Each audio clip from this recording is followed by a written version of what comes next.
débute le chapitre 24 de la Confession qui porte sur le gouvernement civil. Alors, dans le monde chrétien, au sens large, il y a diverses positions concernant le rôle du gouvernement civil et les rapports entre les autorités civiles et les chrétiens.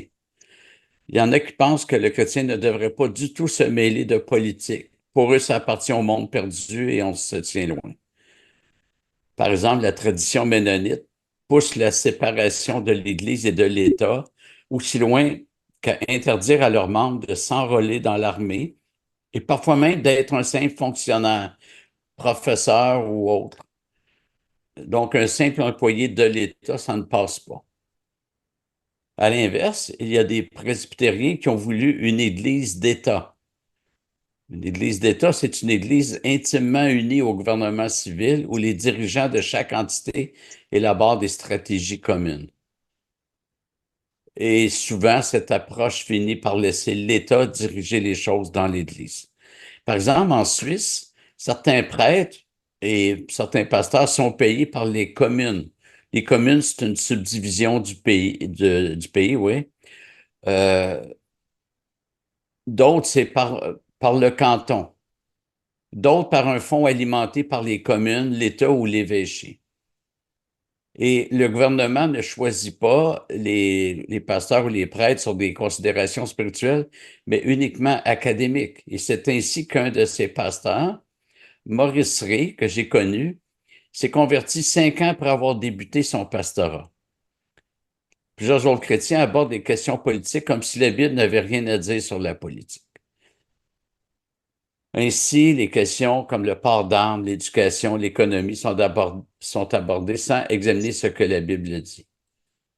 Le théologien Samuel Waldron dit que les chrétiens qui pensent ainsi sont victimes d'un arrière-plan religieux qui a reculé devant ses responsabilités sociales et d'une mauvaise compréhension de la séparation de l'Église et de l'État.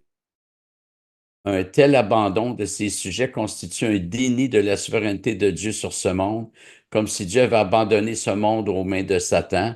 Et puisque Dieu l'a abandonné aux mains de Satan, ben, les chrétiens doivent aussi abandonner ce monde. C'est une pensée qui est peut-être héritière des gnostiques, eux qui voyaient la matière, donc ce monde-ci, comme pécheresse, et l'esprit de l'homme comme pouvant s'élever à Dieu. Alors, on va lire le paragraphe 1 du chapitre. Dieu, le suprême Seigneur et roi de tout le monde, a établi sous son autorité des magistrats ayant autorité sur les citoyens pour sa propre gloire et pour le bien public. À cet effet, il leur a donné le pouvoir du glaive pour la protection et l'encouragement des gens de bien et pour le châtiment des malfaiteurs. Alors, le paragraphe 1 traite premièrement de la légitimité des gouvernements civils. Euh, Ils sont établis par Dieu. Évidemment, le texte très fort, c'est Romains 13, qu'on va lire, Romains 13, 1 à 4, que toute personne soit soumise aux autorités supérieures, car il n'y a pas d'autorité qui ne vienne de Dieu. Et les autorités qui existent ont été instituées par Dieu. C'est pourquoi celui qui s'oppose à l'autorité résiste à l'ordre de Dieu, et ceux qui résistent attireront une condamnation sur eux-mêmes. Les gouvernants ne sont pas à craindre quand on fait le bien, mais quand on fait le mal. Veux-tu ne pas craindre l'autorité? Fais le bien et tu auras son approbation, car elle est au service de Dieu pour ton bien. Mais si tu fais le mal, sois dans la crainte, car ce n'est pas en vain qu'elle porte l'épée, étant au service de Dieu pour montrer sa vengeance et sa colère à celui qui pratique le mal. Alors, au paragraphe 3, on va voir ce que ça implique directement pour nous, mais avant de regarder le paragraphe en détail, quelques mots sur le contexte de Romains 13, donc de Romains en général. En fait, la ville de l'Empire romain où les Juifs et les chrétiens étaient les plus persécutés, c'était Rome. Ça s'est empiré après la rédaction de l'Épître, mais c'est à Rome que les chrétiens étaient les plus persécutés. Il y a même eu une période où on prenait des Juifs et des chrétiens et on les utilisait comme des torches vivantes. Face aux persécutions, plusieurs chrétiens se disaient que l'on ne pouvait pas être soumis à de telles autorités et qu'on ne devait pas payer nos impôts.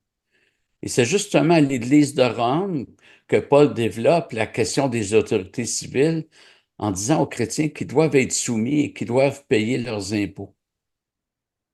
Puis être soumis, c'est pas juste être soumis quand on est d'accord. Ça, c'est pas une soumission, ça. C'est être soumis même si on n'est pas d'accord du moment où ça ne va pas contre la Bible. Alors, euh, si on met un stop au coin de ma rue, puis que je trouve que c'est ridicule, il n'y a aucune légitimité de mettre ça là, ben, je vais pas être soumis juste quand je suis d'accord, même quand je suis pas d'accord, puis je vois pas l'intérêt puis la pertinence, je dois être soumis. Le deuxième point que le paragraphe soulève, c'est que les autorités établies par Dieu demeurent sous l'autorité divine. C'est Dieu qui, dans son autorité, a établi des autorités. Les autorités civiles sont sous Dieu et établies sur nous. Et le paragraphe présente l'autorité de Dieu comme l'autorité suprême. La vraie Cour suprême, c'est Dieu. Le problème de beaucoup d'autorités humaines, c'est qu'elles agissent comme si elles étaient des autorités suprêmes et non déléguées, comme si elles étaient au-dessus de Dieu. En fait, les premiers à agir ainsi ont été Adam et Ève. Ils furent les premiers réactionnaires, les premiers révolutionnaires, les premiers contestataires. Ils se sont pris pour une autorité au-dessus de Dieu. Ils ont voulu s'élever, ils ont chuté. Toute autorité doit demeurer sous Dieu. Mais évidemment, ce n'est pas ce que l'on voit. Il y a plusieurs années, un député du Bloc québécois avait dit que le gouvernement fédéral avait l'autorité de redéfinir le mariage. C'était à l'époque où le mariage, la loi fédérale sur le mariage stipulait que seul un homme et une femme pouvaient se marier. Et le Bloc québécois voulait pousser pour les mariages de personnes de même sexe. Aujourd'hui, tous les partis sont d'accord avec ça, malheureusement. Mais le Bloc québécois avait dit que le gouvernement fédéral avait l'autorité de redéfinir le mariage. Puis moi, je me rappelle de m'être dit, mais c'est pas le gouvernement civil qui a institué le mariage. Comment le gouvernement civil peut prendre autorité sur quelque chose qu'il n'a pas institué? Et le gouvernement fédéral, comme toute autre autorité humaine, qu'elle soit gouvernementale, parentale ou pastorale, n'est établi que pour appliquer la loi de Dieu et non la redéfinir. Et chaque autorité doit agir dans son champ de juridiction. Ensuite, le paragraphe s'intéresse à la raison d'être de ces autorités. Il y en a deux. Il y a la gloire de Dieu. Les gouvernements sont là pour faire ressortir la gloire de Dieu. Et c'est quoi faire ressortir la gloire de Dieu? C'est faire ressortir qui il est. C'est de manifester, hein, on est à l'image de Dieu, donc on doit refléter qui Dieu est. Et pour les autorités civiles, c'est principalement les attributs de la justice euh, de, de Dieu et du fait qu'il approuve le bien. Mais en appliquant la justice, les autorités démontrent aux hommes qu'il y a une justice en Dieu, que Dieu approuve le bien et punit le mal. On l'a lu. Étant au service de Dieu pour montrer sa vengeance et sa colère à celui qui pratique le mal. Autrement dit, les autorités au sein de l'humanité font partie de la révélation générale. Elles sont l'application sociale, la mise en ordre, si on veut, de la conscience que Paul avait présentée en Romains 2, versets 14 et 15, quand les païens qui n'ont pas la loi, c'est-à-dire qui ne l'ont pas reçue au Mont Sinaï, font naturellement ce que prescrit la loi, eux qui n'ont pas la loi, ils sont une loi pour eux-mêmes. Ils montrent que l'œuvre de la loi est écrite dans leur cœur, leur conscience en rend témoignage et leur raisonnement les accuse ou les défend tour à tour. S'il y avait juste la conscience des individus, il ne pourrait pas y avoir d'ordre social. Alors, il y a une structure civile pour, euh, pour encourager le bien, pour approuver le bien, mais aussi pour punir le mal. La deuxième raison d'être des autorités civiles, c'est le bien-être de la société. Les gouvernants ne sont pas à craindre quand on fait le bien, mais quand on fait le mal. Veux-tu ne pas craindre l'autorité? Fais le bien et tu auras son approbation, car elle est au service de Dieu pour ton bien. Mais si tu fais le mal, sois dans la crainte. Et tout organisme, pour bien fonctionner, doit avoir des règles et donc des personnes qui les font respecter. Sans un gouvernement, c'est l'anarchie, c'est le désordre.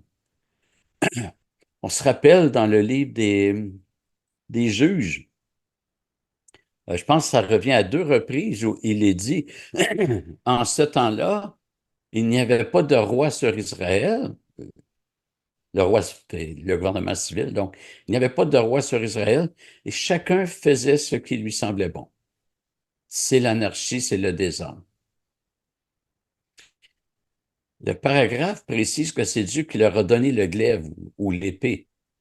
C'est un générique pour parler d'un pouvoir coercitif, c'est-à-dire le pouvoir d'imposer par la force le respect de la justice.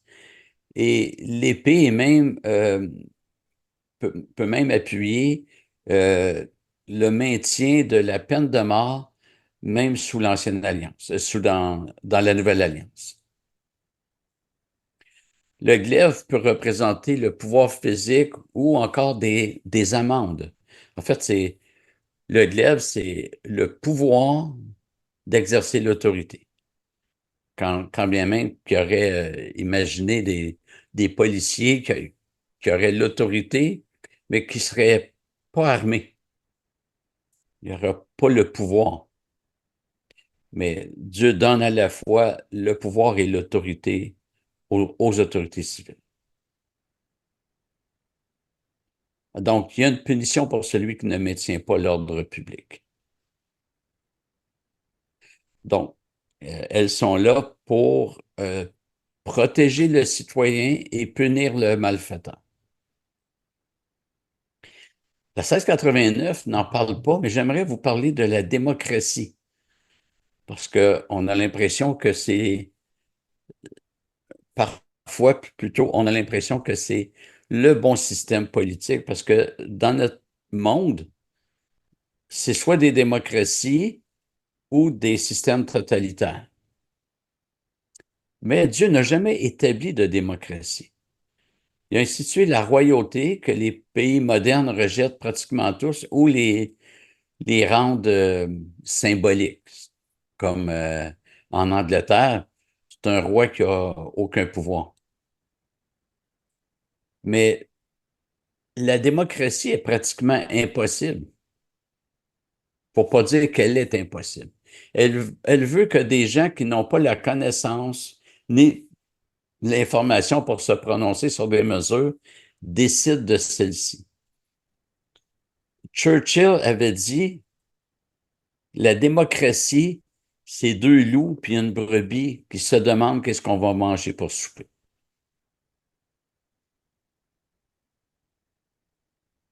Prenons les mesures économiques. Le peuple va pratiquement toujours choisir un gouvernement qui s'engage à donner le plus de choses pour le moins d'impôts. Et c'est ce que les partis proposent à chaque campagne électorale. Ils s'engagent à diminuer les impôts et à donner plus de services.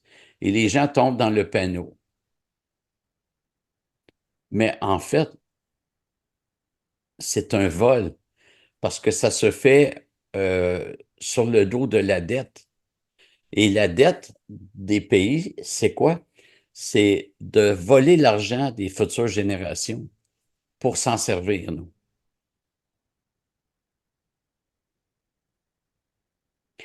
Un gouvernement qui soit civil, qui soit ecclésiastique ou parental, ne doit pas être administré selon la volonté de la majorité, mais selon la volonté de Dieu.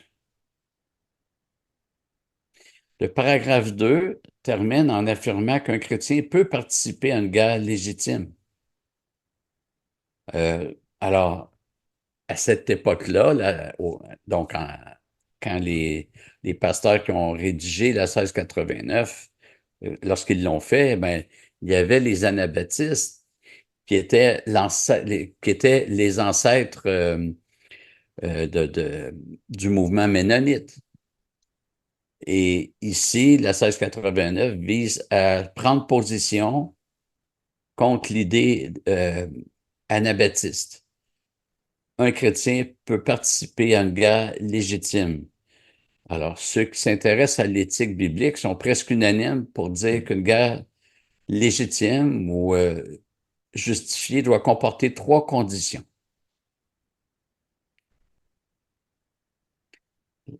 Il faut que ce soit une défense légitime. Deuxièmement, des moyens proportionnés. Et troisièmement, épargner les civils. Donc, une défense légitime. Il ne faut pas que ce soit une agression gratuite envers un autre pays, mais une défense légitime face à une menace réelle. Alors, c'est évident que si un pays place des bombes nucléaires dirigées contre un autre pays, l'autre pays n'a pas nécessairement à attendre l'attaque. C'est déjà une menace sérieuse, c'est déjà une agression. Deuxièmement, cette guerre doit utiliser des moyens proportionnés. On ne lance pas une bombe nucléaire sur un petit pays parce qu'il a maltraité un diplomate. C'est facile pour des pays qui sont super armés d'écraser d'autres pays qui sont petits par des moyens disproportionnés. Alors, c'est pas éthique de faire ça. Troisièmement, cette guerre doit limiter les dégâts et épargner le plus possible les civils. Il y a une place pour une guerre entre soldats et la Bible en parle. Dieu a envoyé son peuple combattre des nations ennemies. Il y avait des règlements pour bâtir l'armée. Ça devait être des hommes de tel âge, etc. Il y avait des règles qui encadraient ça. Dieu n'a pas dit non, non, aucune armée parce que c'est mal. Ben, on est dans un monde euh, où la méchanceté est très présente, puis Dieu permet au pays d'avoir une armée pour se défendre. Donc, qu'il y ait des morts, c'est triste, mais qu'il y ait des morts parmi les militaires, ça ne, c'est quand même parfois légitime.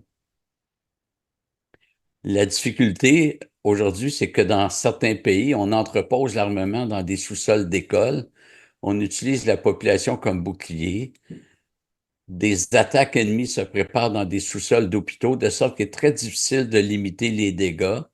On est prêt à soit s'en prendre à des civils qui servent de bouclier, ou on accepte que ce soit nos civils qui sont bombardés.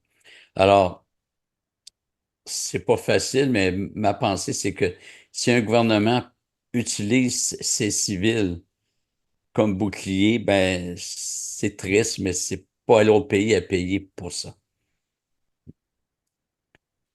Euh, le paragraphe 2 dit, il est légitime pour des chrétiens d'accepter de s'acquitter de la charge de magistrat quand ils y sont appelés, dans l'exercice de cette charge, comme ils doivent spécialement maintenir la justice et la paix selon le droit de chaque État et royaume. Ils peuvent, à cet effet, maintenant, sous le Nouveau Testament, faire légitimement la guerre lorsque les circonstances le justifient et l'imposent. Donc, ce paragraphe s'intéresse à l'implication du chrétien dans les choses gouvernementales. Le chrétien a le privilège de servir Dieu dans les sphères que ce même Dieu a confiées aux autorités civiles. Ça serait le compte de laisser les autorités civiles aux mains des païens alors qu'elles sont établies par Dieu. Alors, s'il y en a qui pensent qu'ils sont appelés à ça, mais faut les encourager. On va lire un texte de Luc 3. Il vint aussi des péagers pour être baptisés et il lui dit, donc il dit à Jésus, Maître, que ferons-nous? Je ne sais pas si Jésus ou Jean-Baptiste, je n'ai pas vérifié, ça me manque, c'est Jean-Baptiste. Il leur dit, n'exigez rien au-delà de ce qui vous a été ordonné. Des soldats aussi lui demandèrent, et nous, que ferons-nous? Il leur dit, ne faites violence à personne et ne dénoncez personne à tort, mais contentez-vous de votre solde. C'est-à-dire, vous n'avez pas à sortir des forces armées, mais contentez-vous de votre solde ou de votre salaire. Puis, donc, mais ne faites pas violence à personne. Parce qu'à l'époque, les militaires utilisaient leur pouvoir pour s'en prendre à des citoyens pour les voler. Il y avait une autorité, il y a une transcendance. Puis Jean-Baptiste dit, elle n'est pas là. Donc, mais continuez à être soldat, mais contentez-vous de votre solde. Parce que les militaires ne se contentaient pas de leur solde. C'est pour ça qu'ils volaient.